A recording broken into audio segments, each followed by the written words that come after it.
Welcome to इडवेरिया GK study. इडवेरिया GK study में आप लोग का स्वागत है। मैं इस चैनल के माध्यम से आप लोग को समान ज्ञान का केवल पूछे हुए प्रश्न का विश्व के प्रमुख धर्म के बारे में बताने जा रहा हूं। क्वेश्चन बहुत इंपॉर्टेंट होगा, वीडियो को ध्यान से देखें, चैनल सब्सक्राइब करें, बेल आइकन दबाएं, उन भाइयों तक शेयर करें जो प्रतियोगी परीक्षाओं की तैयारी कर रहे हैं। भागवत धर्म के प्रवर्तक कौन थे? भागवत धर्म के प्रवर्तक थे कृष्ण। भागवत धर्म के प्रवर्तक कौन थे? कृष्ण। भागवत धर्म के प्रवर्तक कौन थे? कृष्ण। जैन धर्म के प्रवर्तक माने जाते हैं महावीर स्वामी। जैन धर्म के प्रवर्तक माने जाते हैं महावीर स्वामी। जैन धर्म के प्रवर्तक माने जाते हैं महावीर स्वामी। बौद्ध धर्म के प्रवर्तक माने जाते हैं गौतम बुद्ध। बौद्ध धर्म के प्रवर्तक माने जाते हैं गौतम बुद्ध। सिख धर्म के प्रवर्तक माने जाते हैं गुरु नानक देव। सिख धर्म के प्रवर्तक माने जाते हैं गुरु नानक देव। पारसी धर्म के संस्थापक हैं पारसी धर्म के संस्थापक हैं जोरोस्टर। पारसी धर्म के संस्थापक हैं जोरोस्टर, प्रवर्तक हैं जोरोस्टर। शिंतो धर्म किसके अनुयायी का धर्म है? किसके अनुयायियों का धर्म है? मिकादो का। शिंतो धर्म किसके अनुयायियों का धर्म है? मिकादो का। कन्फ्यूशियस धर्म के संस्थापक थे कुंफुसु। कन्फ्यूशियस धर्म के संस्थापक थे कुंफुसु। कन्फ्यूशियस और कुंफुसु देखिए मिलता जुलता है, यही से याद करना है। कन्फ्यूशियस धर्म के संस्थापक कुंफुसु थे। शंकराचार्य ने 4 मठों की स्थापना कहाँ की थी? शंकराचार्य ने 4 मठों की स्थापना कहाँ की थी? बद्रीनाथ, पुरी, श्रृंगेरी और द्वारिका।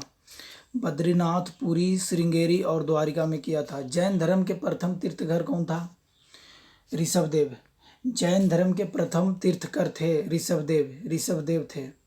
जैन तीर्थकरों के क्रम में अंतिम कौन थे? महावीर। जैन तीर्थकरों के क्रम में अंतिम कौन थे? महावीर। जैन तीर्थकरों के क्रम में अंतिम कौन थे? महावीर। जैन मतानुसार उनके अंतिम से एक पहले तीर्थकर कौन थे? पार्श्वनाथ।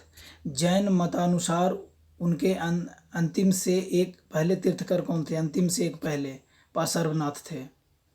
जैन धर्म के 24 तीर्थकरों में अंतिम तीर्थकर कौन था? जैन धर्म के 24 तीर्थकरों में अंतिम तीर्थकर था महावीर। जैन धर्म के 24 तीर्थकरों में अंतिम तीर्थकर महावीर था। जैन धर्म का वास्तविक संस्थापक किसे माना जाता है? महावीर। जैन धर्म का वास्तविक संस्थापक किसे माना जाता है? महावीर। जैन धर्म का वास्तविक संस्थापक किसे माना जाता है? महावीर। भारहूत भूमि संबंधित है बौद्ध धर्म से। भारहूत भूमि संबंधित है बौद्ध धर्म से। भारहूत भूमि संबंधित है बौद्ध धर्म से है। लुम्बिनी एक धार्मिक स्थल है बौद्धों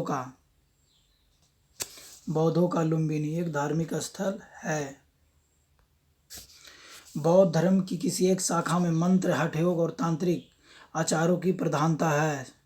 हीनयान में बौद्ध धर्म के किस शाखा में? हीनयान में मंत्र, हठ योग एवं तांत्रिक आचारों की प्रधानता है। खालसा किस धर्म से संबंधित है? सिख धर्म से संबंधित है खालसा। सिखों के 10वें गुरु गोविंद सिंह के किसके पुत्र थे? गुरु तेग बहादुर का। सिखों के 10वें गुरु गोविंद सिंह किसके पुत्र थे? गुरु तेग बहादुर के पुत्र थे। सिखों के 10वें गुरु गोविंद सिंह किसके पुत्र थे? गुरु तेग बहादुर। किस सिख गुरु के पश्चात सिख गुरु का पद वंशानुगत हो गया? किस सिख गुरु के पश्चात सिख गुरु का पद वंशानुगत हो गया? गुरु रामदास के बाद वंशानुगत हो गया। किस सिख गुरु के पश्चात सिख गुरु का पद वंशानुगत हो गया? गुरु रामदास के बाद वंशानुगत हो गया। गुरु अर्जुन देव सिखों के कौन से गुरु थे? गुरु अर्जुन देव सिखों के कौन से गुरु थे? 5वें गुरु थे। गुरु अर्जुन देव सिखों के कौन से गुरु थे? 5वें थे। सिखों के अंतिम गुरु कौन थे? गुरु गोविंद सिंह थे। सिखों के अंतिम गुरु गोविंद सिंह थे। सिखों के 10वें गुरु कौन थे? गुरु गोविंद सिंह थे 10वें, 10वें और अंतिम, 10वें गुरु गोविंद सिंह और अंतिम भी वही थे, गुरु गोविंद सिंह। गुरु गोविंद सिंह, गुरु गोविंद सिंह। खालसा पंथ की नींव किस सिख गुरु ने डाली? गुरु गोविंद सिंह ने डाली। खालसा पंथ की नींव किस सिख गुरु ने डाली? गुरु गोविंद सिंह ने डाली। खालसा पंथ की नींव किस सिख गुरु ने डाली? गुरु गोविंद सिंह ने डाली। खालसा पंथ की नींव किसने डाला? गुरु गोविंद सिंह ने डाला। गुरु गोविंद सिंह ने डाला। किस सिख गुरु ने अमृतसर सरोवर व अमृतसर नामक एक नए नगर की स्थापना किया? किसने? गुरु रामदास ने। गुरु रामदास ने। किस सिख गुरु ने अमृत सरोवर अब अमृतसर नामक एक नए नगर की स्थापना किया था? गुरु रामदास ने अमृत सरोवर और अमृतसर का नगर का स्थापना किया था, गुरु रामदास ने। किस सिख गुरु ने हरमिंदर साहिब स्वर्ण मंदिर की स्थापना की? हरमिंदर साहिब का। गुरु अर्जुन देव ने। गुरु अर्जुन देव ने किया था हरमिंदर साहिब। किस सिख गुरु ने हरमिंदर साहिब स्वर्ण मंदिर की स्थापना किया था? गुरु अर्जुन देव ने। गुरु अर्जुन देव ने। किस सिख गुरु ने सिख धर्म को नया स्वरूप, नई शक्ति और नई ओजस्विता प्रदान की? गुरु गोविंद सिंह ने। गुरु गोविंद सिंह ने। किस सिख गुरु ने सिख धर्म को नया स्वरूप, नई शक्ति और नई ओजस्विता प्रदान की? गुरु गोविंद सिंह ने। खालसाओं के 5 अनिवार्य लक्षण किसने निर्धारित किए? गुरु गोविंद सिंह ने किए। गुरु गोविंद सिंह ने खालसाओं के 5 अनिवार्य लक्षण, 5 पक्के अनिवार्य लक्षण किसने निर्धारित किया? गुरु गोविंद सिंह ने किया। पुरुष खालसाओं का सिंह तथा महिलाओं को कौर की उपाधि किसने दी? पुरुष खालसाओं का सिंह तथा महिलाओं को कौर की उपाधि किसने दी? गुरु गोविंद सिंह ने दिया था। गुरु गोविंद सिंह ने दिया था। खालसाओं के 5 अनिवार्य लक्षण किसने निर्धारित किया? गुरु गोविंद सिंह ने।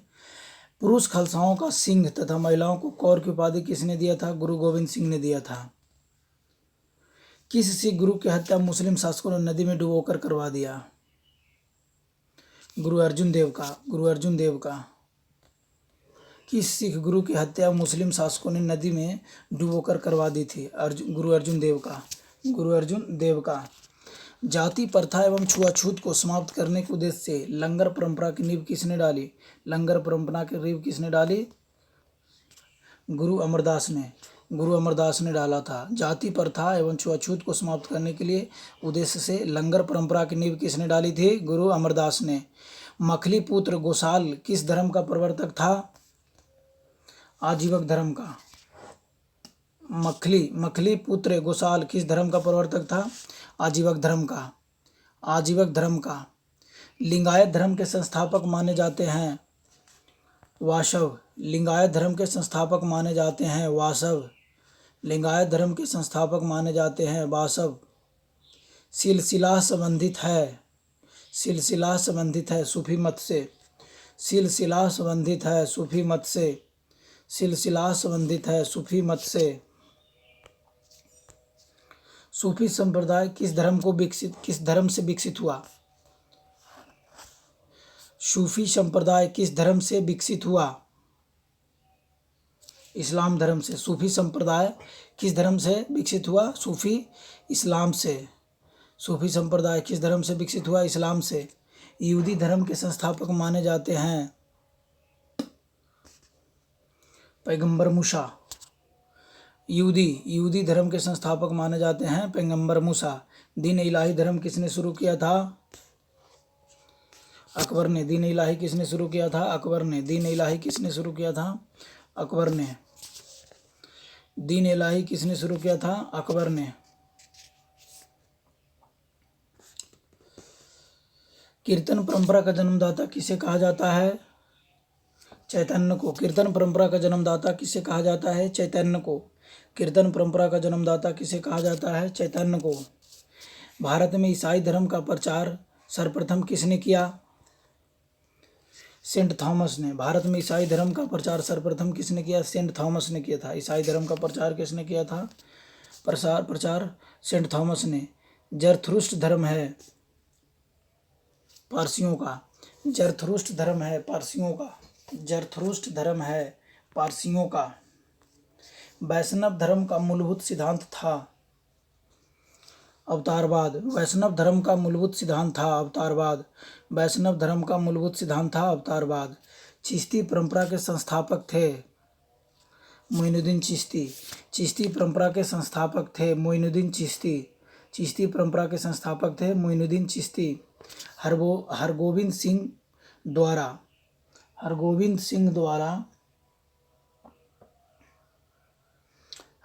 सिंह द्वारा खालसा पंथ की स्थापना कब की गई थी? 1699 ईस्वी में। हरगोविंद सिंह द्वारा खालसा पंथ की स्थापना कब की गई थी? 1699 ईस्वी में। हरगोविंद सिंह द्वारा खालसा पंथ की स्थापना कब की गई थी? 1699 ईस्वी में। जैन धर्म का आधारभूत बिंदु है। जैन धर्म का आधारभूत बिंदु क्या है? अहिंसा। जैन धर्म का आधारभूत बिंदु है अहिंसा। जैन धर्म का आधारभूत बिंदु है अहिंसा। तीर्थकर शब्द संबंधित है। तीर्थकर शब्द संबंधित है जैन धर्म से। तीर्थकर शब्द संबंधित है जैन धर्म से। तीर्थकर शब्द संबंधित हैं जैन धर्म से। जो यहाँ है वह अन्यत्र भी है, जो यहाँ नहीं है वो कहीं नहीं है। यह निम्नलिखित में से किस ग्रंथ में कहा गया है? महाभारत में। महाभारत में कहा गया है जो यहाँ है वह अन्यत्र भी है, जो यहाँ नहीं है वह कहीं नहीं है। यह निम्नलिखित में से किस ग्रंथ में कहा गया है? महाभारत में। तुम्हारा अधिकार क्रम पर है, फल की प्राप्ति पर नहीं। यह निम्नलिखित में से किस ग्रंथ में लिखा गया है? श्रीमद् भागवत में। तुम्हारा अधिकार क्रम पर है, फल की प्राप्ति पर अधिकार नहीं है। ये किसने लिखा है? श्रीमद् भागवत में लिखा हुआ है, श्रीमद् भागवत में। जैन परंपरा के अनुसार जैन धर्म में कुल कितने तीर्थकर हुए? 24। जैन परंपरा के अनुसार जैन धर्म में कितने तीर्थकर हैं? 24 हैं। स्यादवाद किस धर्म का मूल आधार था? स्यादवाद जैन धर्म का। स्यादवाद किस धर्म का मूल आधार था? जैन धर्म का। जैन धर्म के 5 व्रतों में सर्वाधिक महत्वपूर्ण व्रत है। सर्वाधिक महत्वपूर्ण व्रत है अहिंसा। जैन धर्म के 5 व्रतों में सर्वाधिक महत्वपूर्ण व्रत है अहिंसा। जैन तीर्थकर पार्श्वनाथ द्वारा प्रतिपादित 4 महाव्रतों में महावीर स्वामी ने 5वें व्रत के रूप में क्या जोड़ा? ब्रह्मचर्य जोड़ा। जैन तीर्थकर पार्श्वनाथ द्वारा प्रतिपादित 4 महाव्रतों में महावीर स्वामी ने 5वें व्रत के रूप में क्या जोड़ा? ब्रह्मचर्य जोड़ा। महात्मा बुद्ध द्वारा गिरि त्याग की घटना क्या कहलाती है? महाविनिष्क्रमण। महाविनिष्क्रमण। महात्मा बुद्ध द्वारा गिरि त्याग की घटना क्या कहलाते? महाविनिष्क्रमण। महाविनिष्क्रमण। महात्मा बुद्ध द्वारा दिए गए प्रथम उपदेश को क्या कहा जाता है? धर्मचक्र प्रवर्तन। धर्मचक्र प्रवर्तन। बौद्ध धर्म में स्तूप किसका प्रतीक है? महापरिनिर्वाण का। महापरिनिर्वाण का। बौद्ध धर्म में स्तूप किसका प्रतीक है? महापरिनिर्वाण का। महापरिनिर्वाण का है। हिंदू धर्म का आधार ग्रंथ है। हिंदू धर्म का आधार ग्रंथ क्या है? हिंदू धर्म का आधार ग्रंथ क्या है? वेद। हिंदू धर्म का आधार ग्रंथ क्या है? वेद। वेदों की संख्या कितनी है? 4। वेदों की संख्या कितनी है? 4। वेदों की संख्या कितनी है? 4। किस वेद का कुछ अंश गद में लिखा गया है? यजुर्वेद। किस वेद का कुछ अंश गद में लिखा गया है? यजुर्वेद में। किस वेद का कुछ अंश गद में लिखा गया है? यजुर्वेद में। यजुर्वेद में। किस वेद का कुछ अंश गद में लिखा गया है? यजुर्वेद में। सबसे प्राचीन वेद कौन सा है? ऋग्वेद। सबसे प्राचीन वेद ऋग्वेद है। सबसे पुराना वेद कौन सा है? ऋग्वेद। सबसे प्राचीन वेद कौन सा है? ऋग्वेद। वेदत्रयी के अंतर्गत निम्नलिखित में से किसको शामिल किया गया है? ऋग्वेद, सामवेद, यजुर्वेद। वेदत्रयी के अंतर्गत निम्नलिखित में किसको शामिल किया गया है? ऋग्वेद, सामवेद, यजुर्वेद। वेदत्रयी के अंतर्गत निम्नलिखित में किसको शामिल किया गया है? ऋग्वेद, सामवेद, यजुर्वेद। गायत्री मंत्र किस ग्रंथ में शामिल है? ऋग्वेद में। गायत्री मंत्र किस ग्रंथ में शामिल है? ऋग्वेद में। गायत्री मंत्र किस ग्रंथ में शामिल है? ऋग्वेद में। निम्नलिखित में किसका संकलन ऋग्वेद पर आधारित है? सामवेद का। निम्नलिखित में से किसका संकलन ऋग्वेद पर आधारित है? सामवेद का। निम्नलिखित 4 वेदों में से किस एक में जादुई माया और वशीकरण का वर्णन है? अथर्ववेद में। निम्नलिखित 4 वेदों में से किस एक में जादुई माया और वशीकरण का वर्णन है? अथर्ववेद में। सर्वप्रथम शूद्र की चर्चा किस धार्मिक ग्रंथ में मिली है? ऋग्वेद में। शूद्रों की चर्चा सबसे पहले किस में मिली, किस धार्मिक ग्रंथ में मिला है? ऋग्वेद में। सर्वप्रथम शूद्र की चर्चा किस धार्मिक ग्रंथ में मिला है? ऋग्वेद में। एकमात्र वेद जो गद और पद दोनों में लिखा गया है वह है यजुर्वेद। यजुर्वेद एक ही मात्र वेद है जो दोनों में लिखा हुआ, गद और पद दोनों में लिखा हुआ यजुर्वेद। यजुर्वेद दोनों में लिखा गया है, गद और पद दोनों में। सबसे प्राचीन वैदिक साहित्य है ऋग्वेद। सबसे प्राचीन वैदिक साहित्य कौन सा है? ऋग्वेद। अस्तोमा सदगमय सूक्ति कहाँ से लिया गया है? ऋग्वेद से लिया गया है। अस्तोमा सदगमय सूक्ति कहाँ से लिया गया है? ऋग्वेद से लिया गया है। अस्तोमा सदगमय सूक्ति कहाँ से लिया गया है? ऋग्वेद से लिया गया है। अस्तोमा सदगमय सूक्ति कहाँ से लिया गया है? ऋग्वेद से लिया गया है। किस वैदिक ग्रंथ में यज्ञ कर्मकांड संबंधी बातें तथा प्रार्थनाएं हैं?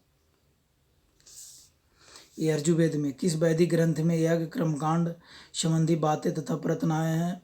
यजुर्वेद में। किस वैदिक ग्रंथों में मंत्रों और देवताओं की प्रार्थना का संग्रह है? ऋग्वेद में। किस वैदिक ग्रंथ में मंत्रों और देवताओं की प्रार्थना का संग्रह है? ऋग्वेद में। किस वैदिक ग्रंथ में जादू टोना का वर्णन मिलता है? अथर्ववेद में जादू टोना का संकलन मिलता है, वर्णन मिलता है। किस वैदिक ग्रंथ में जादू टोना का वर्णन मिलता है? अथर्ववेद में। ऋग्वेद में कुल अध्याय हैं। ऋग्वेद में कितने अध्याय हैं? 10। ऋग्वेद में कुल कितने अध्याय हैं? 10। ऋग्वेद में कुल अध्याय मंडल हैं 10। ऋग्वेद में सूक्तों की कुल संख्या है 1028। ऋग्वेद में सूक्तों की कुल संख्या है 1028। ऋग्वेद में सूक्तों की कुल संख्या है 1028। 1028। आयु वृद्धि अर्थात जीवन का विज्ञान उल्लेख सर्वप्रथम कहाँ मिलता है? अथर्ववेद में। आयु वृद्धि अर्थात जीवन का विज्ञान का उल्लेख सर्वप्रथम कहाँ मिलता है? अथर्ववेद में। उपनिषदों में मुख्यतः विवेचित हैं दर्शन शास्त्र। उपनिषदों में मुख्यतः विवेचित हैं दर्शन शास्त्र। उपनिषदों में मुख्यतः विवेचित हैं दर्शन शास्त्र। उपनिषद पुस्तकें हैं दर्शन पर। उपनिषद पुस्तकें हैं दर्शन पर। उपनिषद पुस्तकें हैं दर्शन पर। प्रमुख उपनिषद की संख्या है। प्रमुख उपनिषद कितना है? 12। प्रमुख उपनिषद की संख्या है 12। प्रमुख उपनिषद की संख्या 12 है। नचिकेता और यम के बीच सुप्रसिद्ध संवाद किस उपनिषद में उल्लिखित है? कठोपनिषद में। कठोपनिषद में। नचिकेता और यम के बीच सुप्रसिद्ध संवाद किस उपनिषद में उल्लिखित है? कठोपनिषद में। कठोपनिषद में है। कठोपनिषद में है।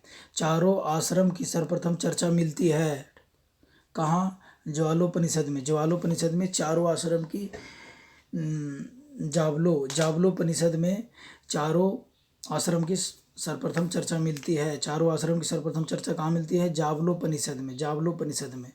पुनर्जन्म की अवधारणा सर्वप्रथम कहाँ से आई? पुनर्जन्म की अवधारणा सबसे पहले कहाँ से आई? बृहदारण्यकोपनिषद से। बृहदारण्यकोपनिषद से। बृहदारण्यकोपनिषद से पुनर्जन्म की अवधारणा आया। पुनर्जन्म की अवधारणा सर्वप्रथम कहाँ से आई? बृहदारण्यकोपनिषद से आया।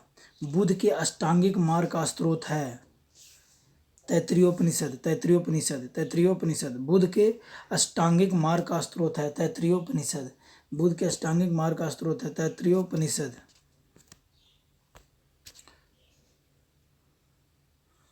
किस उपनिषद को बुद्ध से प्राचीन माना जाता है? बुद्ध से भी प्राचीन माना जाता है।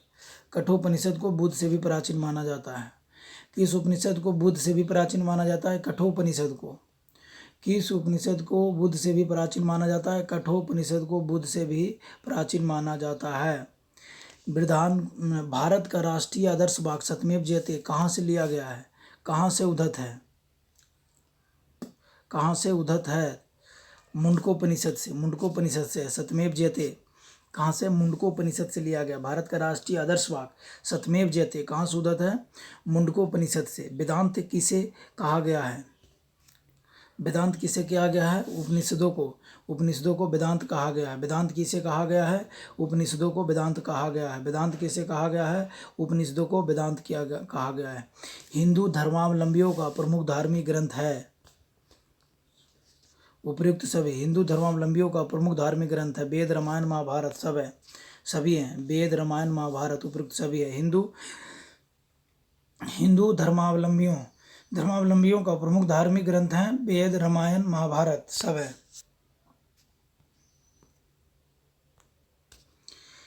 हिंदू धर्मावलंबियों का प्रमुख धार्मिक ग्रंथ है उपयुक्त सभी। वेद, रामायण और महाभारत सब है। महाभारत का मौलिक नाम है। महाभारत का मौलिक नाम क्या है? जय संहिता। जय संहिता। महाभारत का मौलिक नाम जय संहिता है। महाभारत का मौलिक नाम जय संहिता है। महाभारत का प्रारंभिक नाम था महाभारत का प्रारंभिक नाम क्या था? महाभारत का प्रारंभिक नाम क्या था? जय संहिता। महाभारत का प्रारंभिक नाम जय संहिता था। मौलिक नाम भी जय संहिता ही है। महाभारत का प्रारंभिक नाम मतलब शुरुआत में नाम जय संहिता था और मौलिक नाम भी जय संहिता ही है। प्राचीनतम हिंदू महाकाव्य हैं। प्राचीनतम हिंदू महाकाव्य हैं रामायण। प्राचीनतम सबसे प्राचीन हिंदू महाकाव्य हैं रामायण। महाभारत का फारसी अनुवाद है रजमनामा। रजमनामा। महाभारत का फारसी अनुवाद में रजमनामा बोलते हैं। रजमनामा। श्रीमद् भागवत की रचना किसने किया था? वेद व्यास ने। श्रीमद् भागवत का रचना किसने किया? वेद व्यास ने। भागवत वेद व्यास। श्रीमद् भागवत वेद व्यास ने किया था। श्रीमद् भागवत गीता में है क्या है? 18 अध्याय 700 संस्कृत श्लोक हैं। 18 अध्याय व 700 संस्कृत श्लोक हैं। 700 संस्कृत श्लोक श्रीमद् भागवत गीता में है। 18 अध्याय व 700 संस्कृत श्लोक हैं। भागवत धर्म का प्रधान ग्रंथ है। भागवत धर्म का प्रधान ग्रंथ है श्रीमद् भागवत। भागवत धर्म का प्रधान ग्रंथ है श्रीमद् भागवत। भागवत धर्म का प्रधान ग्रंथ क्या है? श्रीमद् भागवत। भागवत धर्म का सबसे महत्वपूर्ण ग्रंथ पुराण है। भागवत धर्म का सबसे महत्वपूर्ण ग्रंथ पुराण है और भागवत धर्म का प्रधान ग्रंथ श्रीमद् भागवत है। प्रधान और महत्वपूर्ण ग्रंथ में अंतर है। तो प्रधान ग्रंथ श्रीमद् भागवत है और महत्वपूर्ण ग्रंथ पुराण है। ब्राह्मणों ग्रंथों में सर्वाधिक प्राचीन है। ब्राह्मण ग्रंथों में सबसे प्राचीन है शतपथ ब्राह्मण। शतपथ ब्राह्मण। शतपथ ब्राह्मण। ब्राह्मणों ग्रंथों में सर्वाधिक प्राचीन है शतपथ ब्राह्मण। सिखों के 10वें गुरु गोविंद सिंह का जन्म हुआ था पटना में। सिखों के 10वें गुरु गोविंद सिंह जो था, जो पटना शाही में जन्म हुआ था गुरु गोविंद सिंह, और 10वें गुरु ये थे और अंतिम गुरु भी यही थे। 10वें गुरु अंतिम गुरु भी थे यही थे गुरु गोविंद सिंह। वेदांगों की कुल संख्या है। वेदांगों की कुल संख्या कितना है? वेदांगों की कुल संख्या 6 है। वेदांगों की कुल संख्या 6 है। वेदांगों की कुल संख्या कितना है? 6 है। सिखों के 10वें गुरु गोविंद सिंह का जन्म पटना साहिब में हुआ था। 10वें गुरु गोविंद सिंह जी थे। वेदों को अपौरुषेय क्यों कहा गया? वेदों को अपौरुषेय क्यों कहा? क्योंकि वेदों की रचना देवताओं द्वारा की गई है। वेदों को अपौरुषेय क्यों कहा गया? क्योंकि वेदों की रचना देवताओं द्वारा की गई है। बौद्ध धर्म के 5 महाव्रतों का उल्लेख सर्वप्रथम कहाँ मिलता है? छयोपनिषद में। छंदोग्योपनिषद में। छंदोग्योपनिषद में मिलता है। बौद्ध धर्म के 5 महाव्रतों का उल्लेख सर्वप्रथम कहाँ मिलता है? छंदोग्योपनिषद में। छंदोग्योपनिषद में। सर्वप्रथम किस उपनिषद में देवकी पुत्र एवं अंगिरा के शिष्य के रूप में कृष्ण का उल्लेख किया गया है? छंदोग्योपनिषद में। छंदोग्योपनिषद में। सर्वप्रथम किस उपनिषद में देवकी पुत्र और अंगिरा के शिष्य के रूप में कृष्ण का उल्लेख मिलता है? छंदोग्योपनिषद में। अवतारवाद का प्रथम उल्लेख कहाँ मिलता है? भागवत गीता में। भागवत गीता में। अवतारवाद का प्रथम उल्लेख कहाँ मिलता है? भागवत गीता में मिलता है। विष्णु के 10 अवतारों की जानकारी का स्रोत है मत्स्य पुराण। विष्णु के 10 अवतारों की जानकारी का स्रोत है मत्स्य पुराण। विष्णु के 10 अवतारों की जानकारी का स्रोत है मत्स्य पुराण। मत्स्य पुराण। मत्स्य पुराण। लिंग पूजा का पहला स्पष्ट प्रमाण कहाँ से मिलता है? लिंग पूजा का मत्स्य पुराण में मिलता है। लिंग पूजा का पहला स्पष्ट प्रमाण कहाँ मिलता है? मत्स्य पुराण में। शिव की मूर्ति बनाकर पूजा करने का विवरण कहाँ से मिलता है? महाभाष्य से।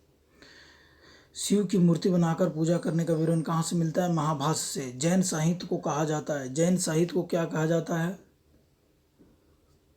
आगम कहा जाता है। जैन साहित्य को क्या कहा जाता है? आगम। जैन साहित्य को क्या कहा जाता है? आगम। जैन साहित्य को क्या कहा जाता है? आगम। जैन धर्म का सबसे महत्वपूर्ण ग्रंथ है। जैन धर्म का सबसे महत्वपूर्ण ग्रंथ क्या है? कल्पसूत्र। जैन धर्म का सबसे महत्वपूर्ण ग्रंथ कल्पसूत्र है। जैन धर्म का सबसे महत्वपूर्ण ग्रंथ कल्पसूत्र है। त्रिपिटक निम्नलिखित में से किससे संबंधित है? जैनियों, सिखों, हिंदुओं, बौद्धों से है त्रिपिटक निम्नलिखित में से किससे संबंध है? बौद्धों से है। वीडियो अच्छा लगा होगा तो वीडियो को लाइक करें, चैनल सब्सक्राइब करें, बेल आइकन दबाएं, उन भाइयों तक शेयर करें जो प्रतियोगी परीक्षाओं की तैयारी कर रहे हैं।